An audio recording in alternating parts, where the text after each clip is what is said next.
Indeed, no one compares with Jesus. And there's only one way para natin masuklian ng tama yung kanyang excellence, and that is to be excellent in return. Tayong mga anak ng Diyos ay merong mga tinatanggap laging pagpapala sa ating buhay, at dapat lahat ng tinatanggap natin bumabalik din sa langit.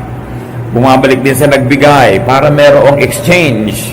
Hindi dapat one way ang lahat ng mga blessing. Dapat as we are blessed, we also become blessings to others, because that way God is pleased with us. It is so easy to say we are in love with God, that we love God, but can it be said that God is in love with us? Hindi yung natural na pag-ibig niya sa lahat ng creation niya, kundi meron siyang special love for you because you are lovable. Above the minimum kind of love that God has for everybody, is God in love with us, with our ways, with the way we live our lives. At yan ang ating sisikapin na bigyan ng halaga sa buhay. Ang pamagat ng pag-aaral natin, because you are gifted. Salamat, Panginoon, dahil kayo ay mayaman. At hindi lang yon, kayo ay generous sa amin. Binibigyan nyo kami ng maraming mga handog na hindi naman namin deserve, pero kagustuhan yung ibigay sa amin at malugod naming tinatanggap mula sa inyo. Bigyan nyo kami, Lord, ngayon ng karagdagang pag-unawa sa gifts, sa spiritual gifts na nagmumula sa inyo at ibinibigyan nyo sa bawat isa sa amin. Kayo po ang siyang mangusap, kayong mangaral sa amin, kayin nyo kami, Panginoon, at lumalim ang pagkaunawa namin sa mga iinam na bagay at magbunga ito ng mabubuting gawa sa aming buhay. Cleanse us, forgive us our sins, bless us, and turn us into blessings to others.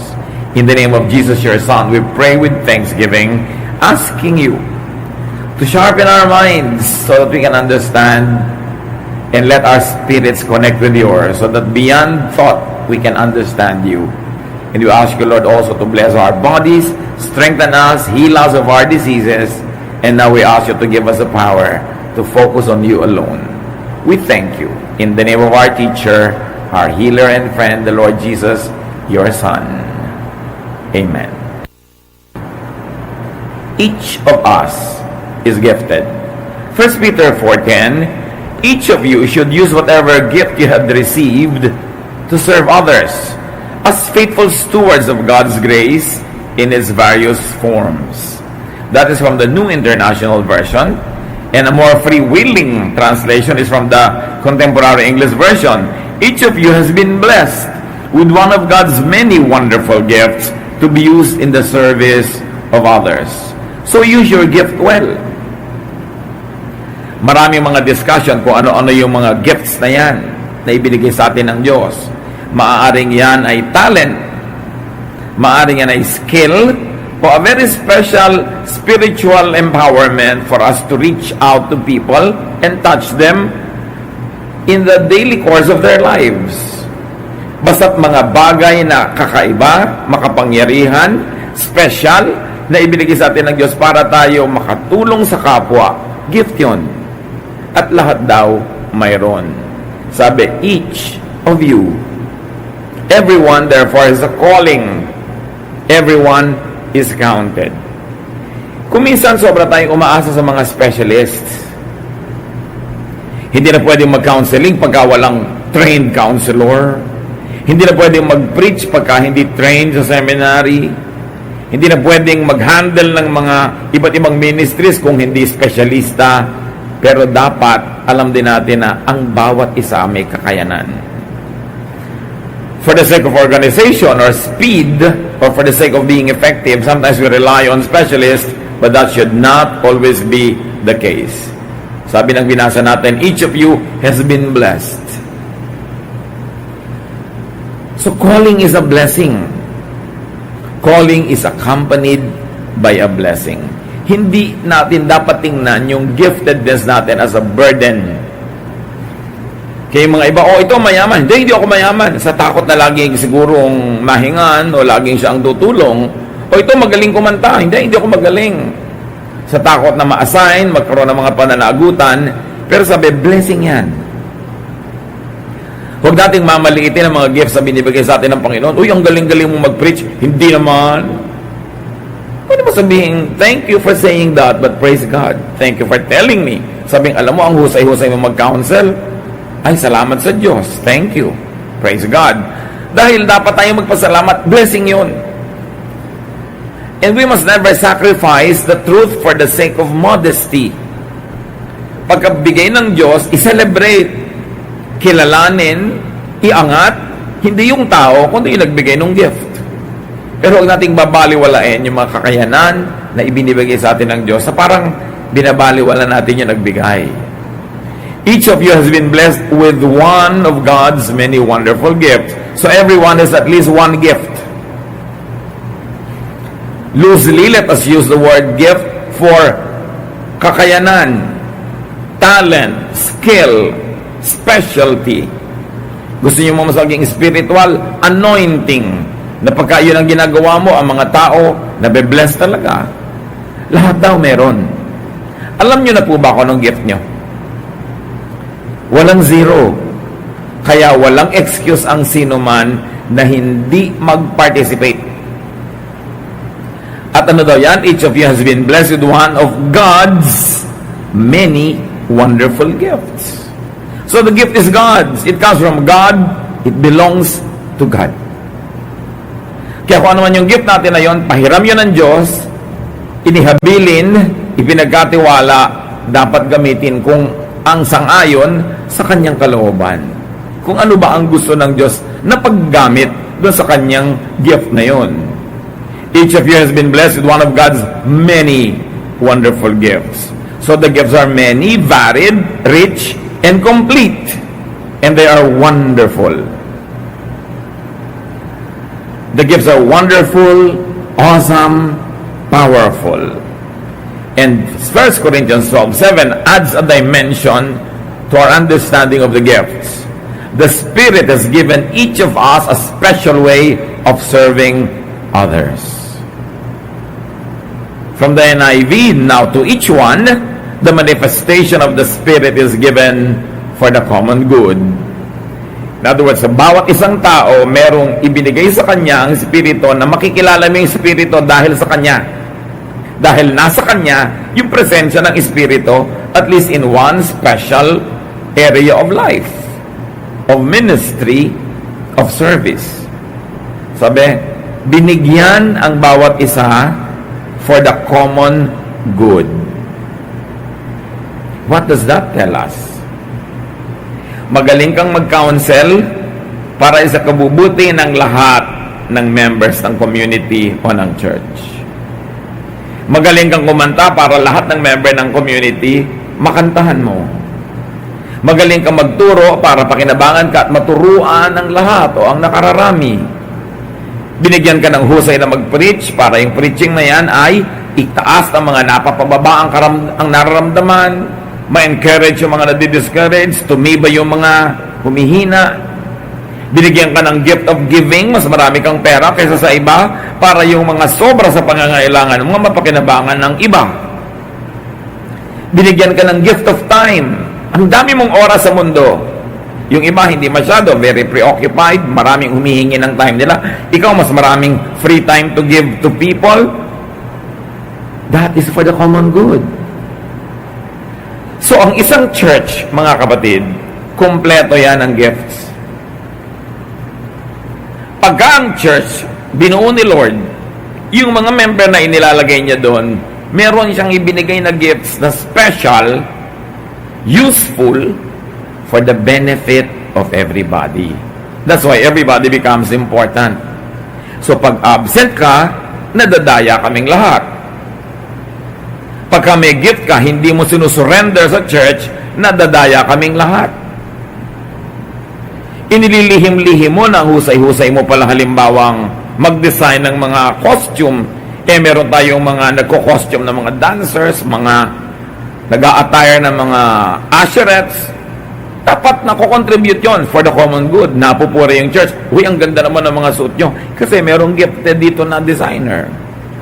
Ang ganda naman ng tugtugan nyo, glorious, kasi may mga gifted na musicians at hindi sila nagtatago, Inilalabas nila yung talent nila for the common good. Ganon din yung mga singers. Ganon din yung mga donors. Ganon yung mga tao naman ang dinodonate nila. Warm body. Wala sila masyadong nadodonate na fund, pero sila naman ang nagbabalot ng mga relief items. Sila naman ang gumagawa. Sila ang kumikilos. Pag pinaglakip-lakip yon, the church becomes effective for whose good? For the good of everybody. And very especially for the good of people outside the church, whom the Lord also wants to bring into the church through the ministrations of those gifts. Nararamdaman nila na pag pinupuntahan sila, pag nagbe-visitation, pagka sila ay pinaglilingkuran sa iba't ibang paraan, nararamdaman nila ang pag-ibig ng Diyos. Kaya hanapin nila yun, hahabulin nila yun. Pupunta sila ngayon sa church kung saan nandun yung nag-serve sa kanila. And these people are brought into the body of Christ, into the family, so that once again, they could be served. And not only that, so that they too can serve. Because remember, each one has a gift. Kung minsan hindi mo pinapansin-pansin yung isang tao sa labas, yun pala pagka nakakilala sa Panginoon at sumali sa kapatiran, payayamanin niya tayong lahat sa pamamagitan ng kanyang mga ideya, o ng kanyang insights, o ng kanyang mga skills. We need each one. Kaya napakaganda ng mga gifts na yon. You are unique. You are gifted. You are called for the common good. Walang gift na mas mahalaga kesa sa ibang gifts. Meron lang mas visible. And by human standards, sometimes even twisted human standards, may gifts na mas glamorous considered by others to be. May mga gifts na mas hindi ka physically pagod, pero siguro mentally napapagod ka. May mga gifts na hindi masyadong kailangan ng maraming oras. You can do it at home. Meron talagang kailangan nandyan ka to physically do your ministry. Iba-iba. Pero hindi nagkakamali ang Diyos kung kanino ibibigay ang special gift.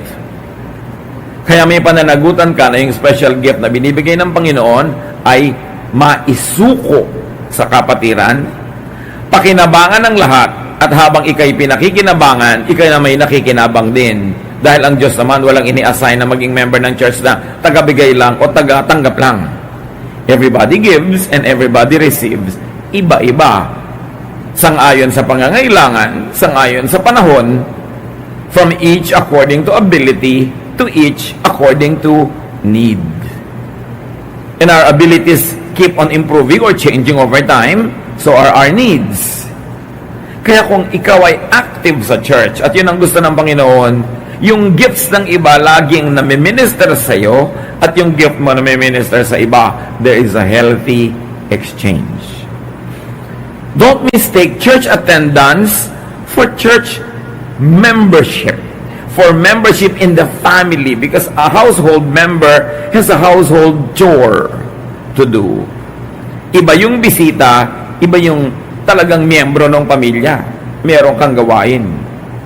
Dapat malinaw sa bawat isa na kailangang makita niya kung ano yung gift niya at gumawa siya according to that giftedness. Na hindi siya bisita. Miyembro siya ng pamilya. You have a purpose and you are needed by many others. Pag nagmumukhang kahit naman wala ka, tuloy din yung church, ibig sabihin, hindi ka palang natutunang sandalan kasi siguro lagi kang wala. Pero parang pag merong hindi matutuloy na activity dahil wala ka o may iba yung quality o kulang yung ganda, kulang yung taas ng level ng husay, then ibig sabihin, you have made yourself useful already. You have a part to play. You have a space to fill. Mahalaga na unawain, dibdibin, at talagang isa katuparan ang tunay na kahulugan na maging anak ng Diyos. Maging miyembro ng isang kapatiran, ng isang fellowship, ng isang church. Na hindi lang tayo pumupunta para makinabang, hindi ka rin lang pumupunta para magamit ka lang at pakinabangan, kundi ang lahat may ibinibigay at may kinukuha. Ganun ang maging kahulugan ng bahagi ka ng pamilya ng Diyos. Each of you has been blessed with one of God's many wonderful gifts. So a gift, as we have been saying all along, could be talent, knowledge, skill or capacity, strength or power. Kung minsan, meron kang mga nakikitang project sa screen ng mga kanta, mga words, sa mali-mali yung grammar, bakit mo napapansing mali? Kasi gifted ka, probably with knowledge. You know good grammar. If you always notice it, especially if it annoys you, you can volunteer and say, I will come 1 hour before the worship and review all the things that you will project, and I volunteer to correct all wrong grammar for God's glory and for everyone's benefit. Pag nakakakita ka, kapatid, ng reklamo sa church, it's probably very valid. But you know why it's not being corrected? Kasi nagre-reklamo ka lang, pero hindi mo inilalagay yung warm body mo para solving yung problem na yun. Parang may mga kapatiran tayo na sabihin, bakit ang luma-luma naman ng mga banyo? So ang ginagawa nila, sila na mismo ay nagre-repair. Dala-dala yung tauhan, dala-dala yung mga tiles, binabakbak nila, o di gumanda. Tumigil sila. Hindi sila tumigil sa pagreklamo lamang. Meron silang ginawa. Kasi pag ikaw ang nakakapansin ng kulang, ibig sabihin, alam mo kung anong dapat nandun. Sinong inaasahan mo ngayon maglalagay nun? Anghel? Sa church naman, 99.99% ng lahat ng tao, volunteers lang. Bihira naman talaga yung worker ng church, konti. At pag inasa mo sa kanila lahat ang gagawin, edi hindi magagawa lahat. Dahil nga wala, dapat na mayroong ideya na para silang bisita. Pag sinabi ng mga silya dito, ang alikabok, sa susunod, pagdating mo, may dala ka na ngayong magagandang basahan. Aagahan mong dating, pupunasan mo lahat, o di hindi na maalikabok. Pag ang reklamo mo patuloy na paulit-ulit, ibig sabihin, wala kang ginagawa para solvein yun, inaasa pa sa iba. Hindi ka naman pumupunta sa mall na may mga may-ari, may mga tindang pinagtutubuan ka. At aasahan mo ngayon good service. Dahil sa church, bawat isa may gift. Bawat isa may pananagutan. At kung ikaw ang nakakapansin ng kulang o weakness, ikaw ang tinatawag ng Diyos para yun ma-solve. So masisisi ka rin kung ang tagal-tagal na hindi pa nalulutas.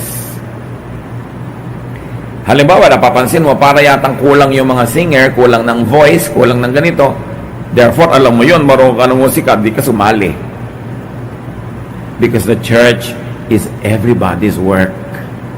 No one is a guest except the first-time guest. Ngayon, first-time guest ka, bumalik ka ulit dahil gustuhan mo. Pagbalik mo, don't behave like a guest anymore. You're already a member of the family. Dahil gusto mo pala na be-bless ka, so magiging blessing ka rin. Alam niyo, pag ginawa natin lahat yon, the churches of the Lord, the local churches everywhere, will be more wonderful than they are now. More powerful, more effective. Therefore, it is for everyone's benefit. Kailangan willing ka. Hindi pa tapos yung closing song, nagtatatakbo ka na palabas para mauna kang umalis sa parking lot. Ba't ano yung pinag-aapura? Hindi yung gusto mo, yung nakareserve ang isang buong row para sa mga kaibigan mong wala pa, tapos may mga wala nang maupan, nagkakainisan na tuloy, nagsisimula pala yung worship, meron ng masasamang espiritong nakakubabaw sa mga tao because people are not behaving responsibly. May dala-dala kang bata, maganda, nakakarinig din, pero gano'ng katagal ang attention span ng bata? So nakabantay ka, pag alam mong medyo naglililikot na siya, kinakalog-kalog na niya sa yung silya nung katabi mo, babantayan mo na yung bata dahil hindi ka na blessing nun, kaka-annoy ka na nun. Yung tao ngayon naiinis na, nagngangad, gusto na niya talagang sabukain yung batang dala-dala mo. Pumunta siya dito para ma-bless, umuwi na iinis. Sinong may kasalanan? Ngayon sabi mo, iaasa natin sa mga asheret. Hindi naman lahat ng asheret, nakikita lahat. Tsaka kung minsan yung asheret, 2 weeks pa lang, hindi pa siya sanay. Minsan pandilatan lang ng medyo masungit na mga attendee. Yung asheret, nagtatago na doon sa may likod, dahil volunteer din naman siya. So, meron kayo nakikitang kalat, damputin nyo. Nakikita nyo yung bata, sawayin nyo. Lalo kayo yung magulang. At kung nalilimutan ng magulang dahil aliw na aliw siya, ipaalala nyo. Pananagutan nating lahat na magkaroon ng kaayusan. Hindi yan assignment ng 3 o 4 na tao.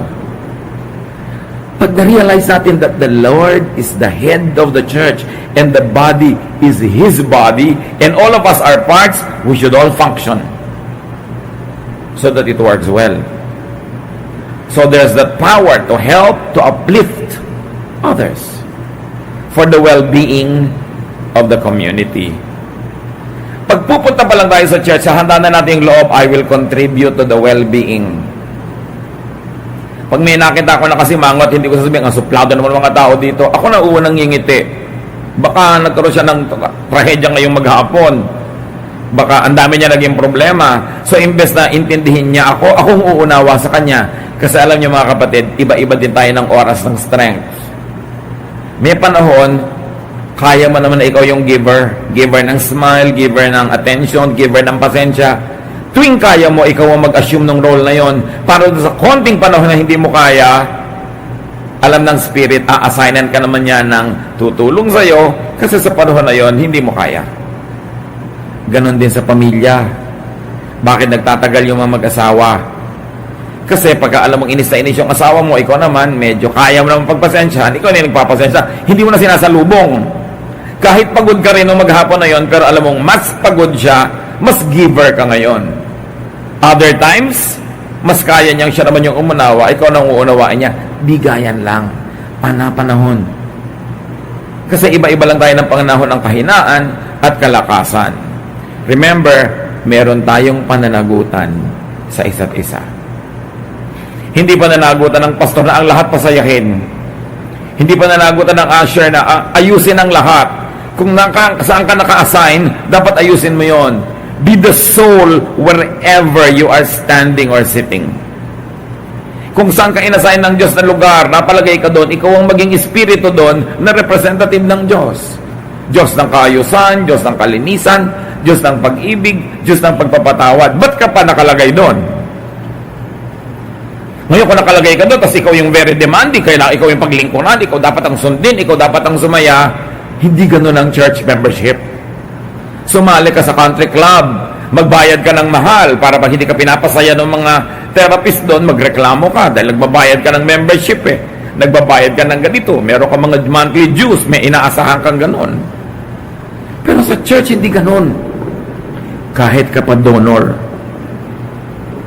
kasi mo, ang laki-laki kong mag-donate dito, dapat sa akin nakatapat yung electric fan. Gusto mo folding bed na ilagay sa tiyo at ipedicure ka habang nagwo-worship.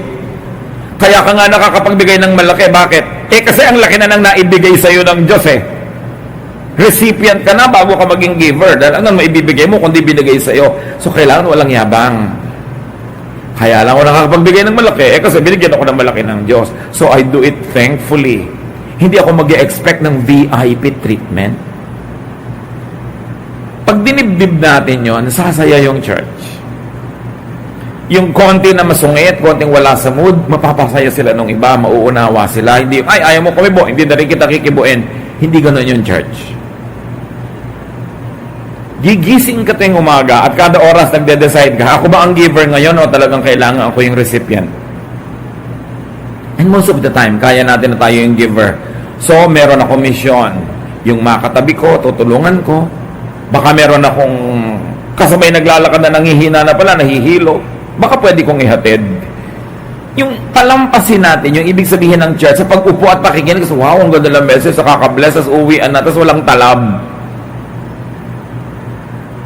Pagka ang pag-ibig ng Diyos, nararamdaman ng tao from us, from the other brothers and sisters, they will keep on falling in love with the church. And they will be encouraged to love the church more and to be better givers of time, talent, treasure, whatever it is, and everybody will be enriched. Pero pag nagkanikanyang selfishness, nagkanikanyang self-preservation, nagkanikanyang domain and territory, it will be a divided body and it will not be happy. So each of you has been blessed with one of God's many wonderful gifts. to be used. The gift is for a purpose. It is to be employed. Hindi siya dekorasyon. Dapat may saysay. And it is to be used in the service of others. Ang anak ng Diyos, ting nasa kapatiran, naghahanap ng mapaglilingkuran. At kahit wala siya sa kapatiran o sa church, naghahanap pa rin siya ng mapaglilingkuran because through the service that this person will give, the one who is served will feel the love of God and will be drawn to that love because love is always attractive. Bakit yung mga iba, tinext lang 3 beses ng office mate na in love na? Because pinapansin. Attention is addictive. Tenderness is addictive.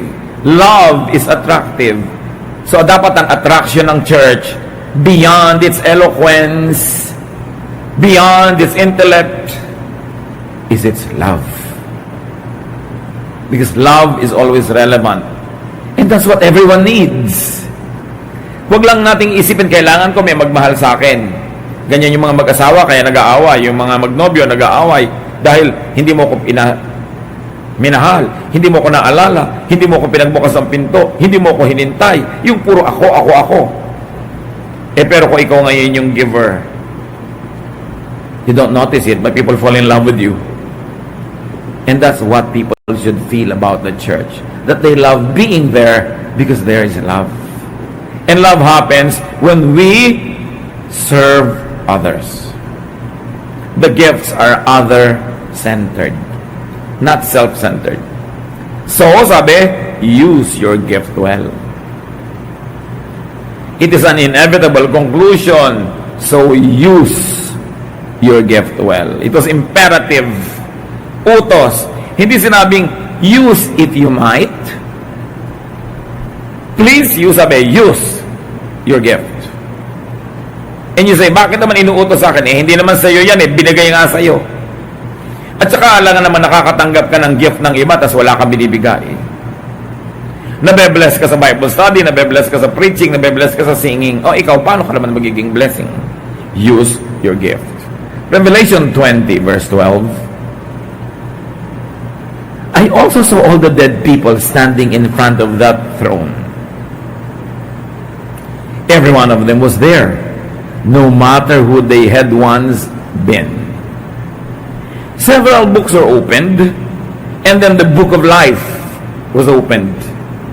The dead were judged by what those books said they had done. It is not in contradiction with salvation by faith, but the Bible is clear that true faith works. Sabi, sa pagbubukas ng panahon, ang lahat ng tao ay nakaharap sa Panginoong Yesus at binuksan ang lahat ng libro. Bawat isa may tala, bawat isa. At nakatala doon ang bawat bagay na ginawa ng bawat isa. Recorded. And they were judged according to what the books recorded. Sana huwag tayong gumawa ng mabuti dahil lang gusto mong hindi ka mapahiya o marami kang premyo, kundi ang paggawa kasi ng mabuti, premyo na mismo. Marami ang tatanong, Pastor, paano po ba ako mas sasaya? Paano po ako mas magiging kontento sa buhay o makakaramdam ng mataas na uri ng buhay na beyond existence lang? And I always have one counsel: do good. Ibang magpasaya ang paggawa ng mabuti. Kasi nilikha tayo sa image ng Diyos. We were created to do good works. Pinilipit lang nga tayo ng kasamaan, ng kasalanan.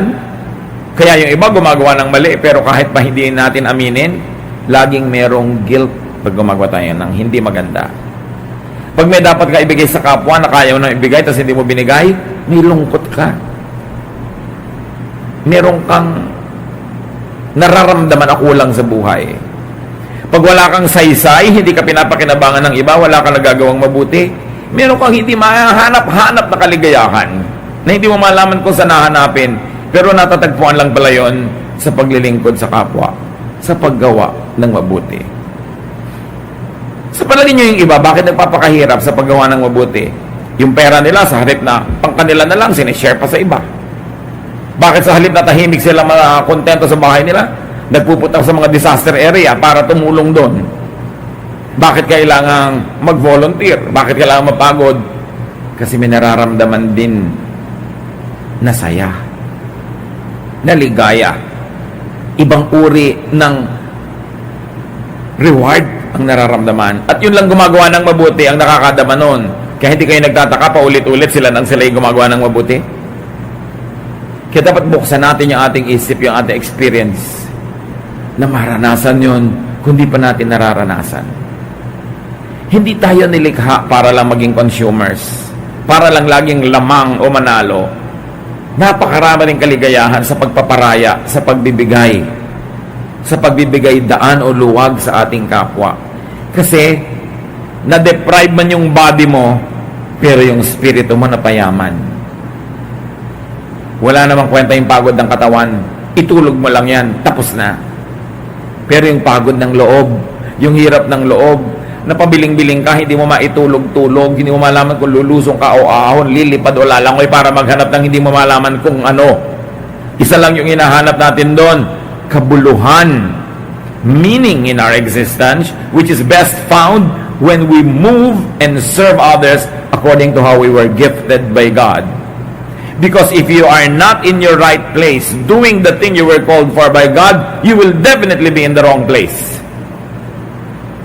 And you cannot be happy in the wrong place. So use your gift well. At malinaw ito, your gift. Hindi gift ng iba. Hindi naghahanap ng volunteer. Nag-a-assign ka ng ibang volunteer. Kailangan binavolunteer mo sarili. Use your gift. And use your gift well. Hindi basta-basta. Quality service. Ang daming nalulungkot na tao, ang daming nade-depress, kailangan pang clinically i-alter ang kanilang body chemistry. Kailangan pa silang i-counsel, kailangan pa silang i-therapy. Pero ang lihim lang, be in your right place. Siyempre, kung orchid ka, hindi ka sasaya kung nasa desert ka kasi matutuyo ka doon. Dapat maraming moisture para sa orchid. At hindi ka dapat naka-expose sa araw. Dapat medyo shady yung lugar kasi doon ka inassign ng Diyos. Kung cactus ka, inassign ka ng Diyos sa mga buhangin na lupa, hindi sa loam or clayey soil, you will not be happy there. Kung ibon ka, hindi ka sasaya na nasa ilalim ka ng tubig, dapat lumilipad ka. Kung isda ka naman, unless you're a flying fish, hindi ka sasayang pinipilit kang lumipad. Maraming tao ang gulo-gulo ng buhay, hindi masaya, parang hilong talilong na hindi malaman ko saan pupunta, saan ilalagay ang sarili, kasi nga wala sa tamang lugar.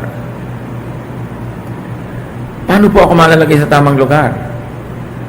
Manahimik ka, suriin mo kung ano ang gift sa iyo ng Diyos. Kaya hindi po tama yung dahil successful dentist kayo, pipilitin nyo maging dentist yung anak nyo. Kung yan ang calling nyo yun, pero calling ba niya? Pwede rin naman talagang calling niya eh. Pero pwede rin hindi. So hindi ko mo anak, naging successful mayor ako, magiging mayor ka rin. It doesn't follow. Ang mga pamilya natin, puro ganito ang profesyon. Tapos ikaw magiging ganito. Bawat tao binigyan ng kani-kanyang gift. And excellence is expected. Do not be hindered by your gender when you are going to surrender your gift. By your age or marital status or your disability. Excuse yan eh.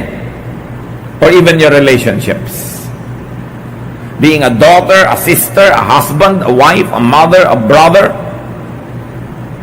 Hindi dapat yan hadlang. Sabi sa Psalm 90 verse 12, teach us to use wisely all the time we have. Gaano kahaba ang buhay? Maiksi lang.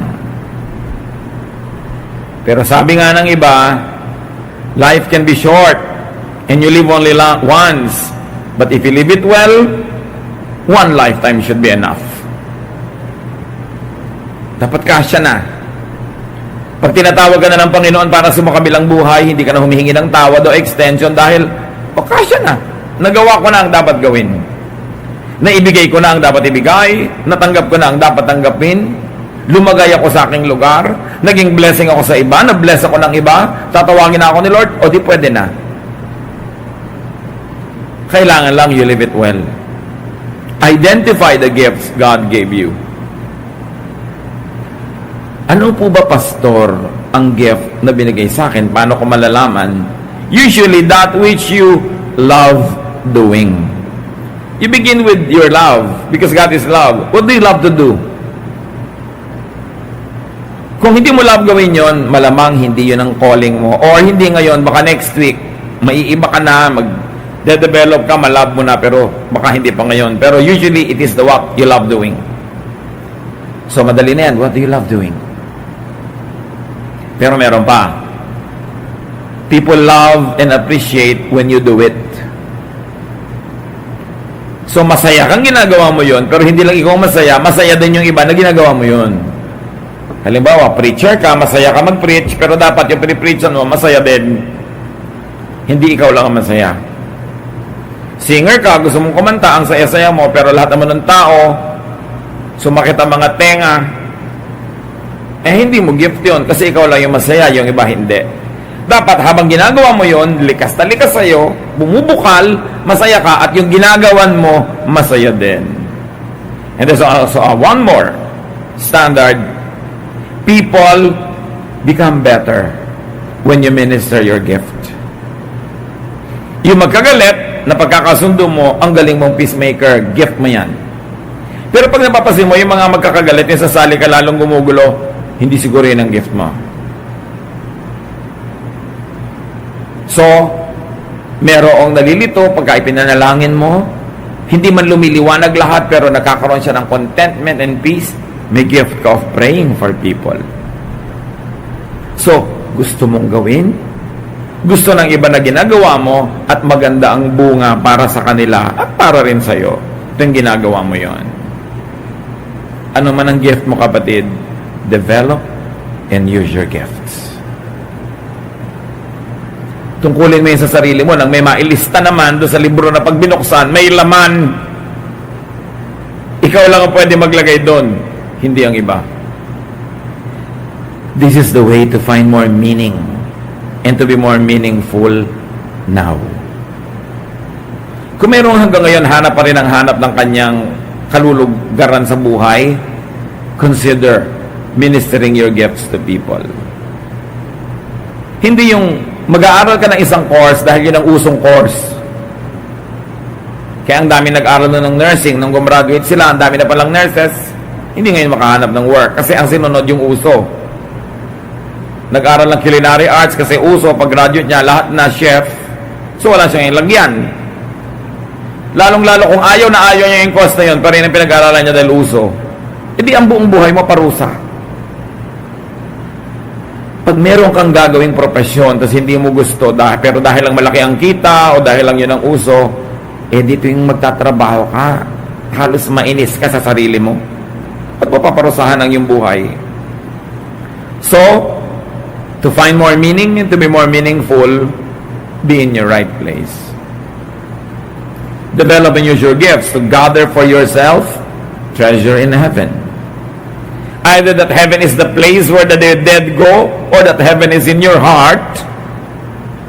Now, when you do the right thing, you will be rich inside your heart. Use your gifts to enjoy great fellowship.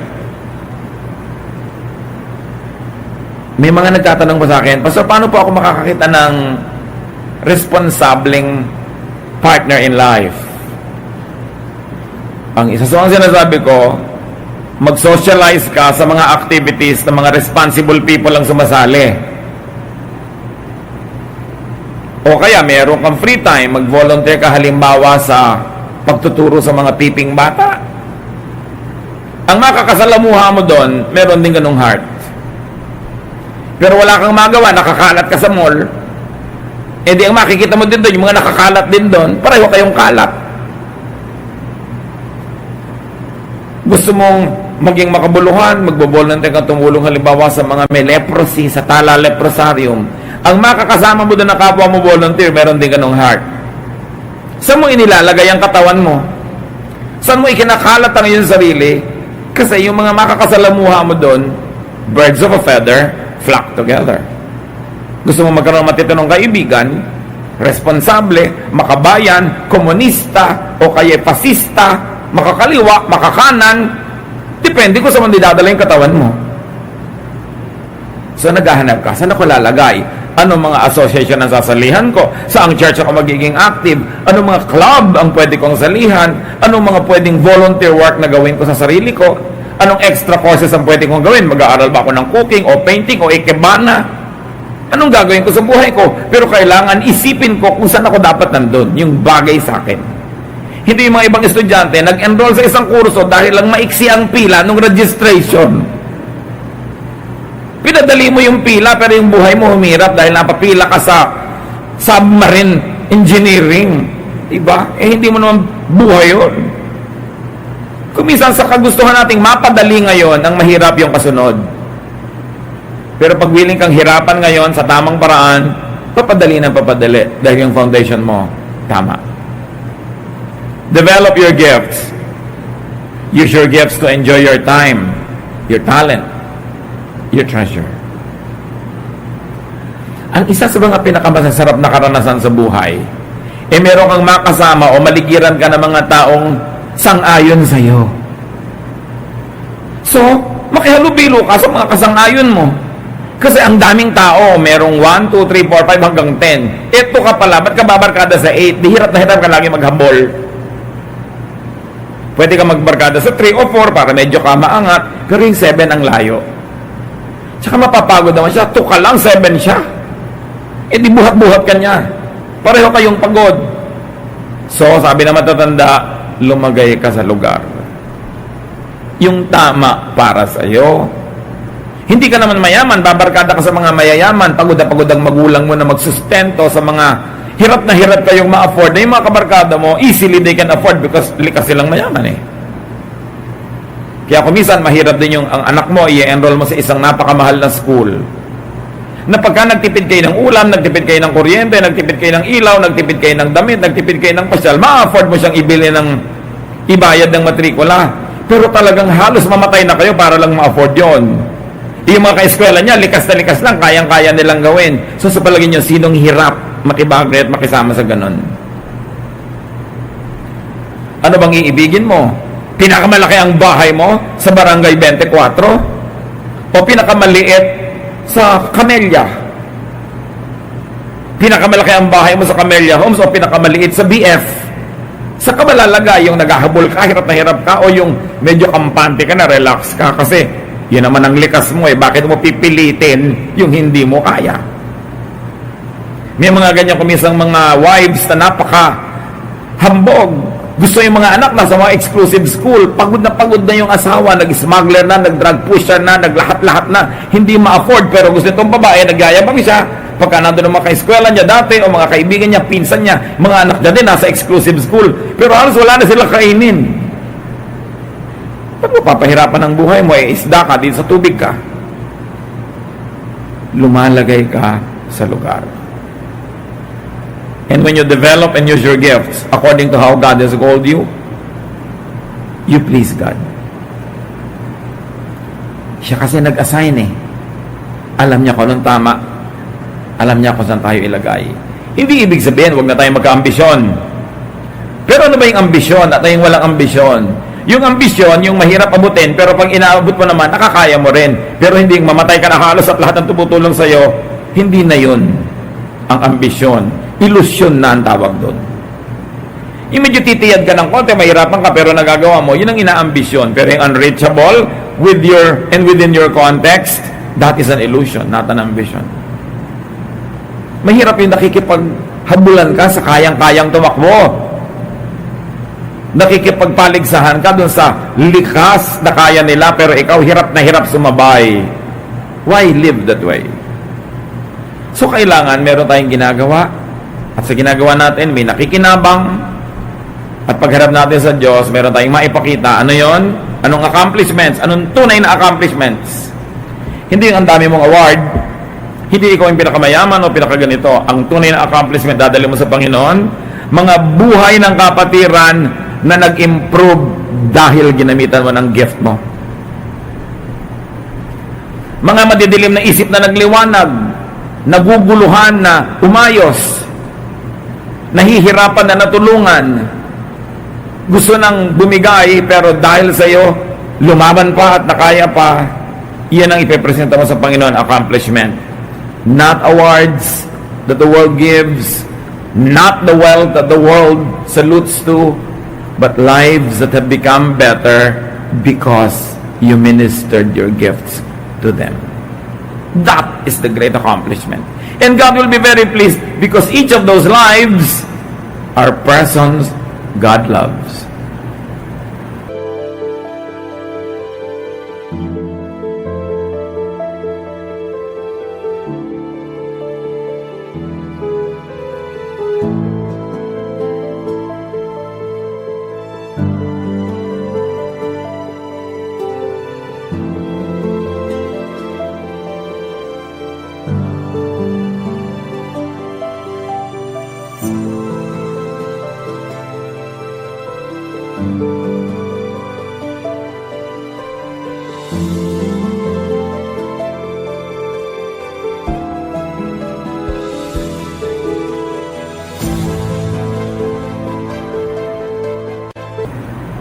Sasabihin, Lord, tuwang-tuwa ako sa iyo dahil yung binigay ko sa yung gift, nung kinausap mo yon, tumino ang buhay niya.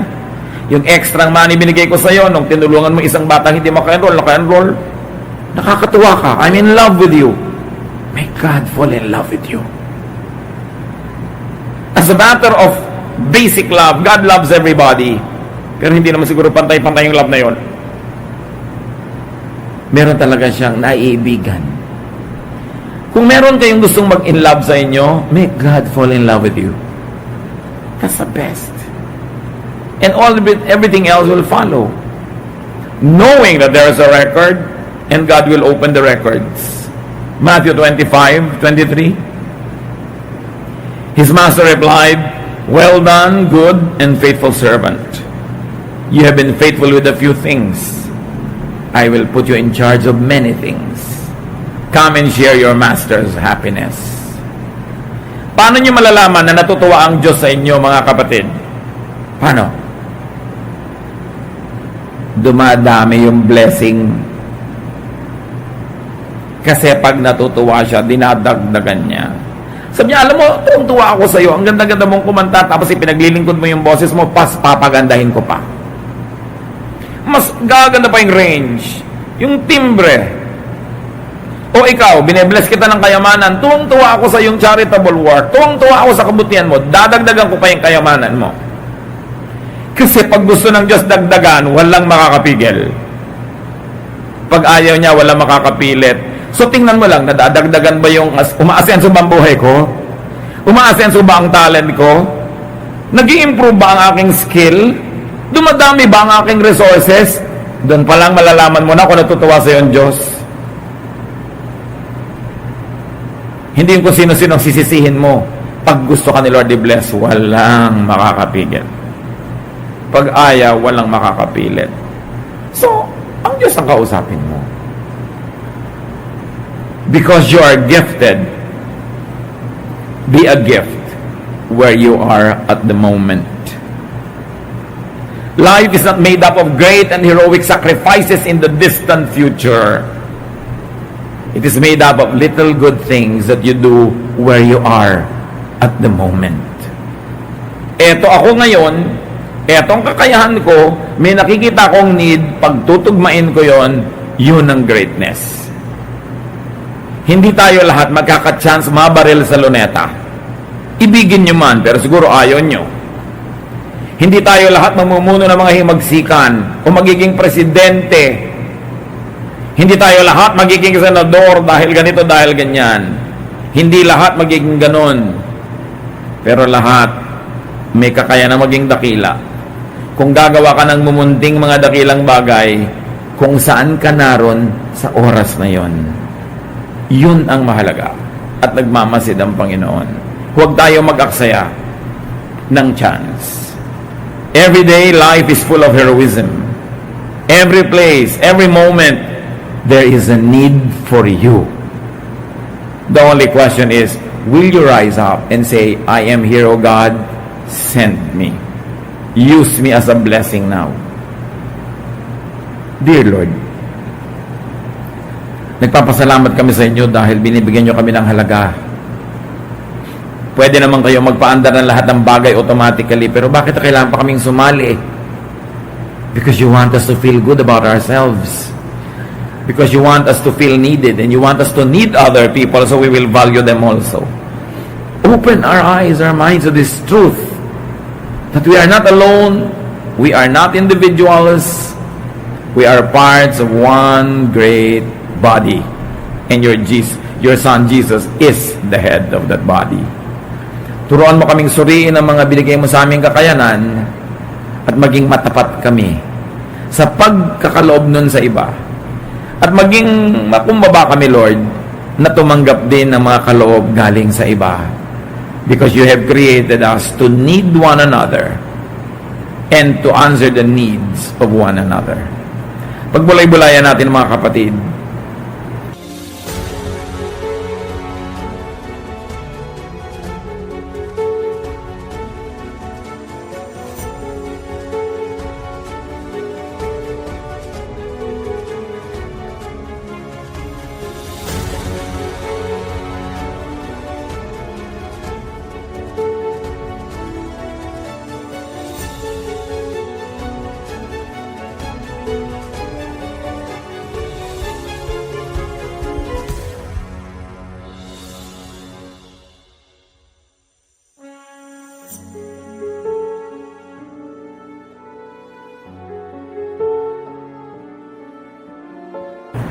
nagkukulang ba tayo sa pagbibigay o nagkukulang tayo sa pagtanggap? Maaring bigay tayo ng bigay pero ayaw nating tumanggap. Hindi rin pwede yon. We must participate. As we inhale, we exhale. As we give, we receive. That's what life is about. Panginoon, sa amin pong pagbubulay-bulay, ipakita mo sa amin kung kulang kami sa pagbibigay o kulang din kami sa pagtanggap. Maaring may pride pa kami. Maaring ayaw naming kumilala sa gifts ng iba. Pakita mo sa amin yung ganda ng interdependence in one another. And teach us to be dependent, to be responsible, so that whatever gifts you gave us may be used to help people and to glorify you.